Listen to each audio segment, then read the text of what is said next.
Эрчим хүчний салбарын одоогийн нөхцөл байдал 2025-аас 2026 оны үйлчлэлийн бэлтгэл ажлын явц цаашид анхаарах асуудал болон дулааны 3 дугаар цахилгаан станцад гарсан осол гал төмрийн талаар эрчим хүчний сайд Чойжилсрон засгийн газрын хуралдаанд танилцуулжээ. Танилцуулгатай холбогдуулан ерөнхий сайд Зандан шатаараа төрийн өмчөд дулааны цахилгаан станцуудад онцгой дэглэм тогтоож ажиллах чиглэл өглөө.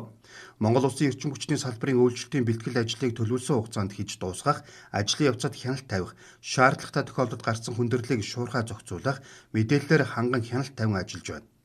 Эрчим хүчний салбарын нийт 46 компани хэмжээнд 2025-аас 2026 оны өвлжилтийн бэлтгэл хангах үндсэн болон туслах тоноглолын их засвар, техник зохион байгуулалт, хөрөнгө оруулалтын ажил явц өнөөдрийн байдлаар дунджаар 30% гүйцэтгэлтэй байна.